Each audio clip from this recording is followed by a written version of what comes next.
Praise God, bro.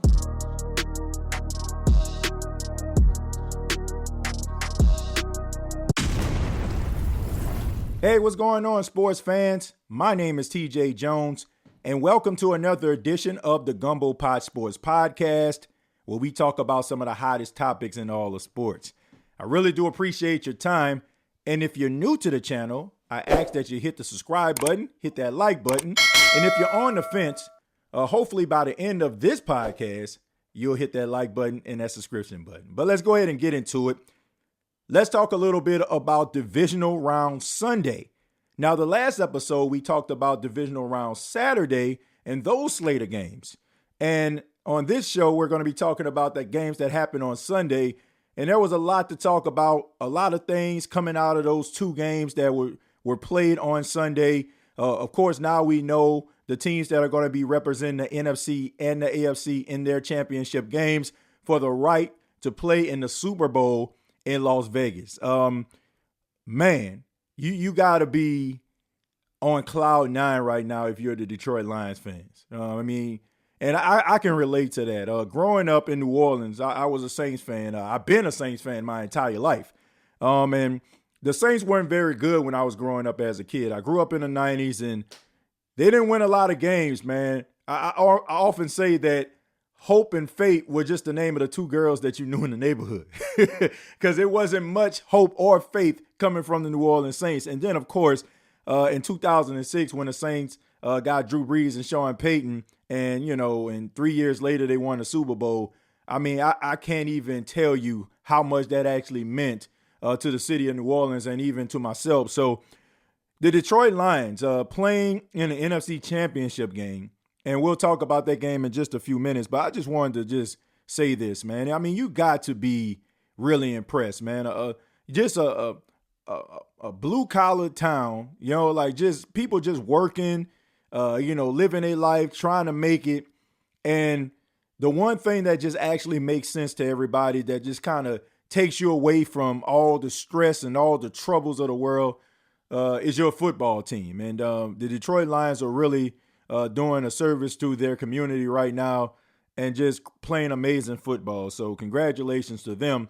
Let's go ahead and talk a little bit about that game. Let's talk a little bit about the Detroit Lions taking on the Tampa Bay Buccaneers. Of course, the Tampa Bay Buccaneers coming off a home victory in a wild card round versus the Philadelphia Eagles, and the Detroit Lions coming off a victory against the Los Angeles Rams. Now, this is the Detroit Lions' second home game inside of the playoffs. So, fans were excited. I know who wasn't excited, the people that had to pay for those tickets. I heard those tickets were expensive, but all in all, man, you have to be excited to be a Detroit Lion fan to actually be in Ford Field during this time. And, the Tampa Bay Buccaneers came in, they were riding high. Nobody really gave them an opportunity. Nobody really gave them a chance. Nobody expected them to do anything in the playoffs, say the least beat the Philadelphia Eagles. But there they were, led by Baker Mayfield and also that really good defense and head coach Todd Bowles. And then you had the Detroit Lions. Can they replicate some of the magic that took place last week versus the Rams? And this was a back and forth game, which I expected. Like, when you look at the Detroit Lions, good football team, but they also have some holes in their defense, especially in the secondary. And we know that the Tampa Bay Buccaneers have some talented wide receivers and talented running backs and offensive weaponry. So it was going to be an exciting game. I mean, it started off, it was almost like a stiff jab and a stiff jab. And then all of a sudden, here come a body blow and another body blow. They were exchanging shots back and forth. But then, the Detroit Lions got a little hot. You seen Jared Goff. I mean, he was connecting with his receivers. Sam Laporta, the tight end for the Detroit Lions, you got to give him all the credit in the world. Everything that you heard tells you that he had no business playing in the game, but he was out there catching everything, converting third downs, moving the chains, and also just the running game, like committing to the running game at the beginning for the Detroit Lions. It just seemed like it wasn't going to happen. I mean, you had David Montgomery. He was fighting for extra yards. It was going to be tough because the Detroit Lions, have a really good running game, but the Tampa Bay Buccaneers, they have a really stout front led by Vita Vea. You know, Vita Vea is about almost 400 pounds, and it's kind of hard for you to actually run on their front because of him. And they committed to the run. Like, they did not give up on it, even though they was getting 1 yard, 2 yards. They were fighting for everything. And then eventually, they kind of broke through. That's when you start to see 5 and 6 yard gains. And that's what you need to do. Like, when some teams feel like, oh, I'm just getting 1 yard, they just completely abandon the run. But Detroit, they didn't do that. And it paid dividends, because that's when you start to see Jahmyr Gibbs start to kind of crank it up a little bit. We know about that big run that he had. I mean, what a cut. I mean, he put a move on Winfield, like, it was just unbelievable. The fact that you can actually do that to an all-pro, I mean, it's just a testament to how talented that young kid is, Jahmyr Gibbs. And, you know, the Detroit Lions, you know, they did not give up, and neither did the Tampa Bay Buccaneers. You know, I mean, you look at what's behind me, and, of course, I'm a Saints fan, but if I can just put on my journalistic hat for a second, right? I just got to say that the Tampa Bay Buccaneers, they played hard. They played tough. And if you're a Tampa Bay Buccaneers fan, you have nothing to hang your head in shame about. I mean, this was a team that wasn't supposed to be here. You know, this was a team that, you know, people wrote off. I was one of them. I did not expect for them to be at this point. Now, I will say that I was extremely elated when they lost, but they did not fold. Baker Mayfield did a really good job. Like, Baker Mayfield played some of his best football. This is when you know for a fact if you actually have a future franchise quarterback or you just got a jag, just another guy or a bridge guy. Baker Mayfield, to me, did enough to prove that he can be a franchise quarterback. Now, I will say this. This could be one of those situations like Dave Canales. Like, Dave Canales, if he is to go somewhere and become a head coach, I feel like it could be hurtful to Baker Mayfield. Not the fact that I don't feel like Baker can't play. I think he can. But we all know that when you have a quarterback whisperer, like, it is so important. Like, I think that was one of the main reasons why guys like Jalen Hurts took a step back this season, because of Shane Steichen going to the Indianapolis Colts. I feel like when a couple of years ago when Carson Wentz kind of took a step back, it was because he no longer had Frank Reich. When you have the right coordinator, right, to be able to help your quarterback see the field, you want to hold on to that. But sometimes it's a double-edged sword. You're getting the prosperity of great quarterback play, but at the same time, that coordinator is building up a resume to a point where teams are reaching out to him, and eventually he's going to get a head coaching opportunity. So Baker Mayfield did an outstanding job. Mike Evans was virtually unstoppable in this game. I felt like the bottom kind of fell out for the Tampa Bay Buccaneers when Jamel Dean went out. Jamel Dean is the best tackling secondary player that they have. He's really good at that. And he has really emerged as one of the top, cornerbacks in all of football. So when you look at Jamel Dean and opposite of Carlton Davis, that's a good 1-2 punch right there. So when he went down, to me, that's when Detroit started to pick on McCollum. And the next thing you know, they're in the end zone. And, you know, they did enough in order for them to win. Now, you can give credit to Tampa Bay. You know, they did try to fight back. I kind of questioned them going for 2, but if you think about it, it really didn't matter because they still would have had to score and go for 2 again. So it gives them opportunity to actually do it twice. Some people didn't agree with that. I had no problem with it at all. But all in all, the Detroit Lions got the victory. They knocked off the Tampa Bay Buccaneers by a score of 31-23. They move on to the NFC Championship game.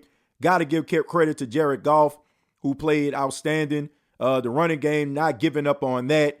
The secondary losing battles, but still continuing to fight. And,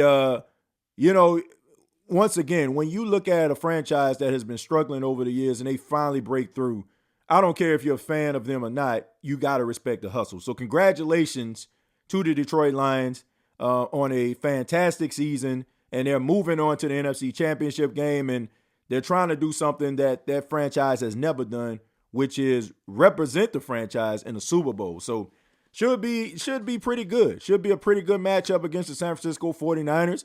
I'll talk about that game later on in the week, but I got to tell you, watching the game on Saturday from the San Francisco 49ers, I got to tell you, like, it's not out of the realm of possibility for the Detroit Lions to go to Santa Clara and win that football game. Like, it's not like San Francisco is just leaps and bounds better. Now, you can talk about the rainy weather and all that kind of stuff that played a role.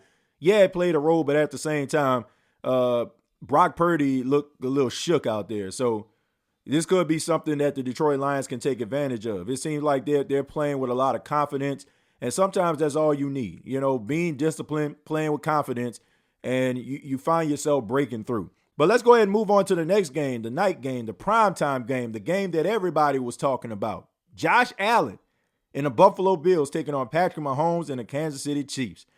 The Buffalo Bills were chomping at the bit to get this game.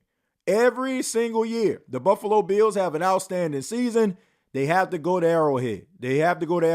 Every single year. They got to go out there and they got to take on Patrick Mahomes in his house. Well, this year, the Buffalo Bills did just enough in order for them to be able to host the Kansas City Chiefs this year, which is unbelievable that Patrick Mahomes has played in the league, for like 7 seasons, and this is his first road playoff game. Like, unfreaking believable how talented this dude is and how great he has become as a quarterback in the face of the National Football League. But he goes to Buffalo in cold weather, crowd going crazy. These fans wanted this football game, and I felt so bad for the Buffalo Bills fans out there because you can tell, like, this game meant so much to the Buffalo Bills fans. Like, they wanted this. They felt like it was finally their time to shine. It was finally their moment. And everything kind of tells you that it should have been. I mean, the Buffalo Bills were like red hot. I think they won like 7 games in a row. Josh Allen was playing out his mind. The running game was on point. The offensive line was looking incredible. The wide receivers were stepping up. Shakir, is starting to emerge as a solid number 3 receiver. Number 2, if you count the fact that Gabe Davis hasn't played. Stephon Diggs is out there making plays. Didn't make any plays in this game. But all in all, they had the recipe for success. And it didn't matter what type of adversity they were going through. Buffalo still was out there making plays, man, defensively. They lost all their linebackers. Like, now they have to use veteran linebackers like A.J. Klein. But still, they still were putting together a really good game plan. And Kansas City, they were kind of like good, but they weren't like classic Kansas City, like what we're accustomed to, putting up a whole bunch of points, making stops defensively, opportunistically. Not so much about getting pass rush. That's more so this year. But it just seemed like the teams were going in like totally different directions. And I can understand why a Buffalo Bills fan would have felt that this was their moment. But, man, you can never go against number 15, Patrick Mahomes. I mean, what an incredible quarterback that he is, man. And all the things that took place in this game. Look, Buffalo has nothing to hang their head in shame about. Like, this game honestly just came down to the coaches. Like, this came down to situational football. Sean McDermott and Andy Reid had to really call a really good game because this was one of those games, if you make a mistake, it could cost you. And there were a few plays down the stretch, in my opinion, that really cost the Buffalo Bills the game. Like, for example, going for a fake punt. Like, I get it, right? I get it. If it would have converted, everybody and their mama would have been talking about Damar Hamlin. Like, everybody knows Damar Hamlin's story, an incredible story. God bless that brother. But it wasn't the time for that. It was not the time for that. Sometimes you got to live and fight another day. And you could have easily flipped the field. You got one of the best punters in football, even though he shanked one of the punts. But he is one of the best punters in all of football. So allow him to do his job and allow Patrick Mahomes to drive the field. Your defense was clicking a little bit. It wasn't the fact that they were just moving the ball up and down the field. The Kansas City Chiefs just got some opportunities there. And also, even after the fake punt, you had Hartman who basically just fumbled the ball out of the end zone, which is a topic of conversation in its own right. People were wondering, is this whole touchback rule, is it worth it? They need to scratch it or whatever. But You still get the ball back and you still get an opportunity. Then Josh Allen throws one of the greatest deep balls I ever seen in my entire life. And Stephon Diggs, I got to talk to my boy for a second because Stephon Diggs always seems to be pouting and upset about something and crying and boo-hooing about the quarterback not giving him the football. But this was his opportunity to be a hero. This was his opportunity for him to really step up and make a play for his quarterback. And he should have caught the ball. As talented as Stephon Diggs is, he did not catch the football. So these are one of those moments where when you're talking about your issues with Josh Allen and, oh, Josh Allen ain't really doing me right, you ain't doing your quarterback right. You ain't doing your team right. So maybe you need to think about these moments when you had an opportunity to make a play and you didn't. But all in all, it was a really great deep ball, incomplete. And just, you know what I'm saying, you got an opportunity to drive the ball down the field. And, oh, man, my goodness, the kicker, God bless him. God bless that brother. But that was a tall order. First off, come on, man. It's Western New York. It's cold. The wind is blowing out there. And you expect for this guy to go out there and kick, a 40-plus yard field goal, into the wind. Like, I don't understand it. Like, I mean, that was a tough kick. I don't care who you are. Like, you could have been Justin Tucker out there, and that could have been a tough kick for you. But in classic Buffalo Bill fashion, it went wide right. I mean, my goodness. Once again, I feel so bad for the Buffalo Bill fans today. I'm actually like looking at these stats. I apologize. I'm just looking at these stats, man. And I'm trying to, figure out what actually went wrong. They did almost everything right. They did almost everything right except down the stretch when it mattered. You could tell Josh Allen wanted this football game. You can tell. Like, he was making plays with his leg. He was making plays with his arm. He was trying to do everything he possibly can. And it just did not pan out. I said on X, and I apologize to Buffalo Bills fans, but I got to call it for what it is. It took you all almost 30 years to find the next Jim Kelly. And y'all found him in Josh Allen. The problem is you found the next Jim Kelly. Because as great as Jim Kelly was, he couldn't win the big one. He can get you there, but he just could not win the big one. And I'm starting to feel that way about Josh Allen because I'm wondering, will we ever get to that point? Because you got to look at the AFC. You got to think about Patrick Mahomes isn't going anywhere. Lamar Jackson isn't going anywhere. Joe Burrow isn't going anywhere. Justin Herbert isn't going anywhere. So you wonder, like, will he ever get his, Hall of Fame type moment? Will he ever get that? Will he just be a quarterback that is just good enough to lose in a divisional round or just lose an AFC Championship game? Or will he be that quarterback that can break through to give Buffalo Bills fans what they've been wanting since Jim Kelly was their quarterback? And that's a Super Bowl championship. And after the game, you can see when Kansas City won the football game, you can see the fans in the crowd. There had one gentleman, he had his winter hat over his face because tears were in his eyes. And man, I felt so bad for those fans, man, because they deserve a champion. They invest so much into that team. And for them to just continue to fall short like that, it's absolutely heartbreaking. But, the Kansas City Chiefs, this only just shows you that there's levels to this. And no matter what they look like, they're able to rise to the occasion because they have the best quarterback of the modern era in Patrick Mahomes, right? This guy is absolutely incredible. Now, when you look at Patrick Mahomes, he made some plays, man, and Travis Kelce stepped up. Like, Travis Kelce has been kind of up and down this season, but he stepped up in this game and he made some plays. And also the wide receivers, the wide receivers struggled throughout the entire season. Valdez Scantling, he struggled, but he made plays. Rashee Rice, he was young and inexperienced. He started to really show, that he was coming on and he can possibly be that number one that they wanted him to be. You just look at some of these other talented players that they actually have. Clyde Edwards-Helaire, Isaiah Pacheco. Like, these guys were stepping up and working hard for their quarterback. and they did not want to be the GOAT of the game, lowercase. And they really stepped up for him. And we all know Patrick Mahomes, he rises to the occasion in big moments. And also that defense, making stops when necessary, making sure that they neutralize Stephon Diggs, who only had 21 yards receiving.